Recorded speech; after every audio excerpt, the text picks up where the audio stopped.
भारतीय रेल जो भारत की लाइफलाइन कहलाई जाती थी, आज उसकी स्थिति ऐसी है कि अगर मजबूरी ना हो तो शायद कोई यात्री रेल की ओर देखना भी ना चाहे। सर, जहां दुनिया की ट्रैवल की रफ्तार बढ़ रही है, वहीं भारतीय रेल जो हमारी लाइफलाइन है उसकी रफ्तार घट रही है। पहले तो सर शताब्दी और राजधानी की स्पीड कम कर दी गई ताकि वंदे भारत की स्पीड बढ़ा दी जाए और उसको फास्टेस्ट ट्रेन घोषित किया जाए। लेकिन अब जून 2024 की रिपोर्ट बताती है कि वंदे भारत की भी स्पीड को कम कर दिया गया है। बताया जा रहा है कि हमारे रेल ट्रैक्स उतने पर्याप्त नहीं है कि इतनी तेज रफ्तार पे वंदे भारत भाग सके। जिस वंदे भारत का प्रचार रेल मंत्री जी करते थकते नहीं है, आज उस वंदे भारत का किराया इतना है कि गरीब आदमी छोड़िए, आम आदमी भी उसे अफोर्ड नहीं कर पा रहा। थर्ड एसी, सेकंड एसी को सर एक समय पर लग्जरी माना जाता था, लेकिन आज वो जनरल बोगी से भी बुरी स्थिति में है। अगर टिकट मिल भी जाए sir third AC, second AC की, तो सीट मिलने की कोई गारंटी नहीं है। कई रूट्स पर आलू की बोरियों की भांति लोगों को ठूसा जा रहा है और अगर ट्रेन के टॉयलेट में भी सीट मिल जाए तो आदमी अपने आप को सौभाग्यशाली समझता है। और सर आप अपना अनुभव देखिए, जब आप सबसे पहले प्लेटफॉर्म पर पहुंचते हैं अपनी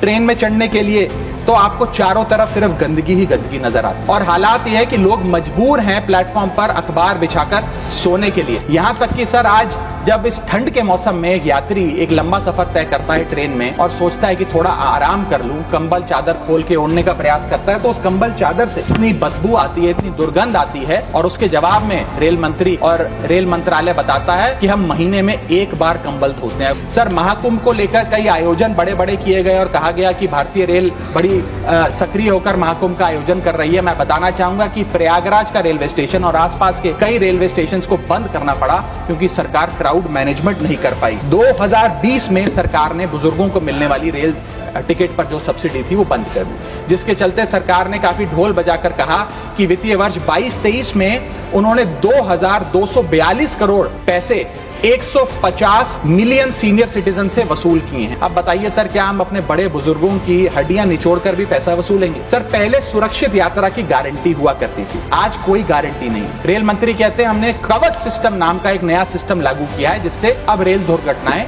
बंद हो जाएंगी। सर, क्या एक महीना भी ऐसा बीता कवच सिस्टम लागू होने के बाद जब रेल दुर्घटना का कोई समाचार हमारे पास नहीं आया? जितनी भी ये समस्याएं बताई गई हैं, अगर रेल मंत्री रील से ज्यादा रेल पर ध्यान दे तो अवश्य इसका इलाज हो जाएगा।